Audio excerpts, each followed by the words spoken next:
শিল্পা সঙ্গে সঙ্গে আমায় কিস করল প্রায় 5 মিনিট। তারপর যা হলো শুনলে আপনার প্যান্ট ভিজে যাবে। আজকে আমি বলবো আমার প্রেমিকা ও তার বান্ধবীর সাথে ঘটে যাওয়া গল্প। আমি শুভ, বিএসসি কমপ্লিট করে এমএসসির জন্য ট্রাই করছি। আমার গার্লফ্রেন্ড নার্সিং পড়ছে লাস্ট ইয়ার। আমাদের গ্রামে বাড়ি, আমার গ্রাম আর আমার গার্লফ্রেন্ডের গ্রাম পাশাপাশি। ওর নাম রিমি। আমাদের ক্লাস 9 থেকে প্রেম। ও খুব সুন্দরী দেখতে। আমাদের মধ্যে কোনোদিন ওই কিস ছাড়া তেমন কিছু হয়নি। আসলে আমার ইচ্ছা ছিল, কিন্তু ও কোনোদিন চাইতো না, সব সময় বলতো বিয়ের পর। এমএসসিতে ভর্তি হওয়ার জন্য খুব চাপে ছিলাম, তাই রিমিকে ঠিকঠাক টাইম দেওয়া হচ্ছিল না। এবার আমিও চাপের বসে এটা বুঝতে পারিনি যে রিমি ও কেমন পাল্টে গেছে। প্রায় 2 মাস পর আমার ভর্তি কমপ্লিট হলো। তারপর আমি রিমিকে আগের মতো টাইম দেওয়া শুরু করলাম, কিন্তু ও দেখলাম সব সময় বাহানা দেয় কথা না বলার, শুধু বলে নাইট ডিউটি আছে, খুব চাপ।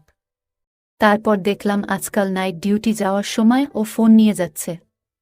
আসলে রিমি খুবই ডেডিকেটেড মেয়ে, কাজের সময় ডিস্টার্ব পছন্দ করত না, কিন্তু আজকাল ফোন নিয়ে যাচ্ছে। খুব চাপ লাগছিল কি হচ্ছে। এবার রিমির ফোনের গুগল ফটোস সম্বন্ধে আইডিয়া কম ছিল।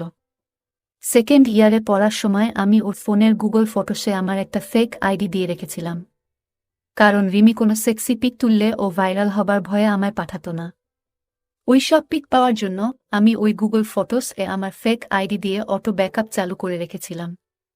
এবার বর্তমান দিনে আসি।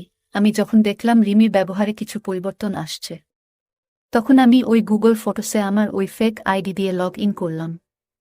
এবার গুগল ফটোসে ডেট অনুযায়ী ফটো দেওয়া থাকে। দেখলাম লাস্ট 1 সপ্তাহে রিমি অনেক মেকআপ করে পিক তুলেছে, কিন্তু আমায় তো পাঠায়নি এগুলো।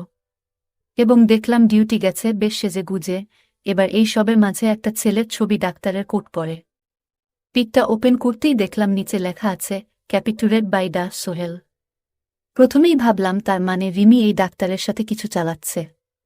তারপর ভাবলাম রিমি ওরকম মেয়ে নয়, আমি ওকে 10 বছর চিনি, কিন্তু মনে সন্দেহ রয়ে গেল। রাতে খেয়ে একটা বিড়ি নিয়ে রিমিকে কল করলাম।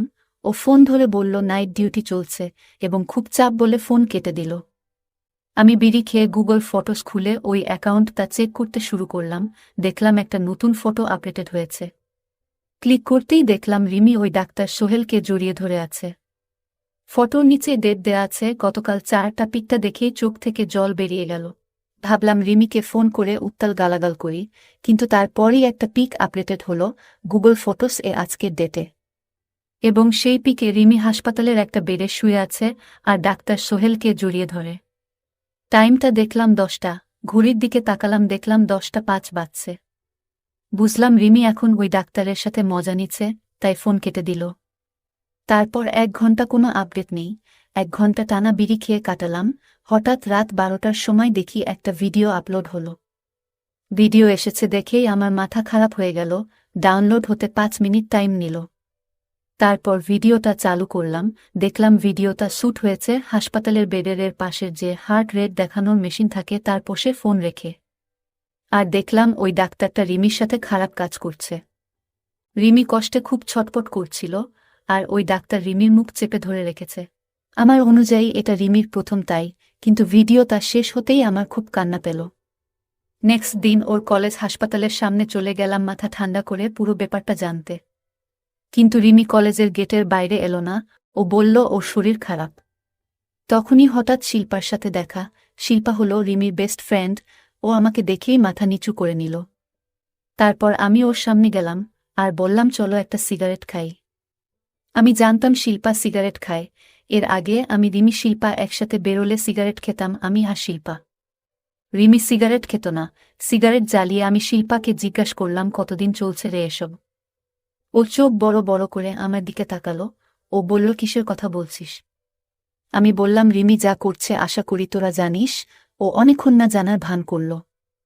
তারপর বলল ও কদিন খুব পর্ন দেখছে, তারপর কাল রাতে ও ফার্স্ট ইন্টারকোর্স করেছে। তুই কি জানিস? আমি বললাম জানি। শিল্পা বলল তোর খারাপ লাগছে না?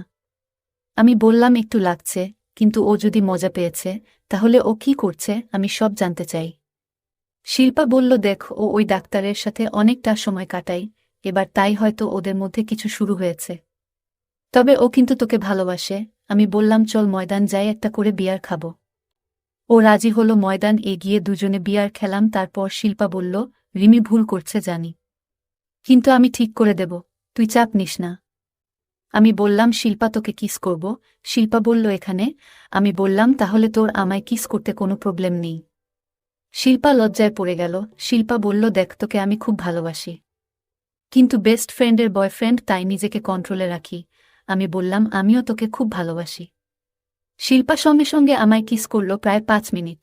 তারপর আমি সঙ্গে সঙ্গে একটা ওলা বুক করলাম, আর ড্রাইভারকে বললাম পিছনে তাকাবে না, 500 টাকা এক্সট্রা দেব। তারপর আমরা দুজন গাড়ির ভেতর খারাপ কাজ করলাম। আমি আনন্দে পাগল হয়ে গেলাম। তারপর আমরা দুজন দুজনের রুমে চলে গেলাম, এবং আমরা এখন থেকে সব সময় ফোনে কথা বলতাম। আমরা মাঝে মধ্যে দেখা করতাম আর হোটেলে গিয়ে আমাদের চাহিদা মেটাতাম। শিল্পা আমাকে একদিন ওর রুমে নিয়ে গেল। রুমে কেউ নেই, আমরা রুমে গিয়ে বসলাম। তখন রাত 8টা বাজে। রুমে আমরা সামনাসামনি বসলাম ও বিভিন্ন বিষয়ে গল্প করছি। আমরা রাতের খাবার হোটেল থেকে নিয়ে এসে খেয়ে নিলাম। আমি ওর ওয়াশরুমে গেলাম। ওয়াশরুম থেকে এসে রুমে ঢুকতেই আমি আকাশ থেকে পড়লাম। শিল্পা আমার দিকে পিঠ করা অবস্থায় ঝুঁকে ব্যাগে কি যেন করছে। আগে কখনোই এমনভাবে শিল্পাকে দেখিনি। আমাকে দেখে শিল্পা ঝট করে পিছনে তাকিয়ে এগিয়ে এসে আমায় ধরে বলল কি হলো কি হলো। আমি বললাম কি করছিলে। ও বলল ড্রেস চেঞ্জ করব, ড্রেস খুঁজছিলাম। তারপর শিল্পা একটা নিয়ে গিয়ে বাথরুমে চেঞ্জ করে ফ্রেশ হয়ে এলো। তারপর আমরা সারারাত ধরে দুজনে খুব মজা করলাম, এবং সকালে উঠে আমি আমার রুমে চলে গেলাম। এইভাবে আমাদের সম্পর্ক চলতে থাকল। কিন্তু হঠাৎ একদিন রিমি জানতে পেরে গেল, কিন্তু শিল্পার উপর রাগ করল না। কিছুদিন পর আমার জন্মদিন এলো। আমার মনেও ছিল না সেদিন আবার ছিল বৃহস্পতিবার। শুক্রবার জন্মদিন, ছুটির কিছু সময় আগে হঠাৎ দেখি রিমি একটা মেসেজ করল জলদি বাসায় এসো। তখন রাত 9টা বাজে। বাসায় পৌঁছে ঢুকতেই দেখি একটা ব্যাগ, একটা চিরকুটও আছে, লেখা আছে জলদি পরে রুমে এসো। আমি রুমে যেতেই দেখি একটা সুন্দর শার্ট পরে রিমি বসে আছে।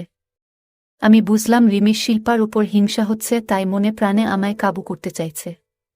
রিমি একটা টিয়া রঙের ট্রান্সপারেন্ট শাড়ি পরেছে, যার জন্য ওকে আরও সুন্দর লাগছে। আমি বিশ্বাস করতে পারছি না রিমি এখন এত হট হয়ে গেছে। কখনো এইভাবে দেখিনি তো, তাই চোখকে বিশ্বাস হচ্ছে না। আমি বললাম তোমার সৌন্দর্যরূপকে কেউ হারাতে পারবে না রিমি, কিন্তু হঠাৎ এই পোশাকে কেমন করে। রিমি বলল থ্যাঙ্কস মাই জান, আর এই পোশাকে তোমার জন্য সোনা। আজ তোমার জন্মদিনটা আমরা একটু ভিন্নভাবে সেলিব্রেট করব। আগে বলো এই পোশাক তোমার কোনো সমস্যা নেই তো? আমি বললাম একদমই না রিমি, তোমায় এত হট দেখব কখনো চিন্তাও করিনি, খুব ভালো লাগছে। রিমি বলল তাহলে দাঁড়িয়ে আছো কেন, শুরু করো। আমি একটু অবাক হয়ে বললাম কি শুরু করব? রিমি বলল কেন, শিল্পার সাথে যা করতে, শিল্পা যেমন খুশি করো আমাকেও তেমন আজ খুশি করতে হবে। আমি আকাশ থেকে পড়লাম। আমার যে কি আনন্দ হচ্ছে বলে বোঝাতে পারব না।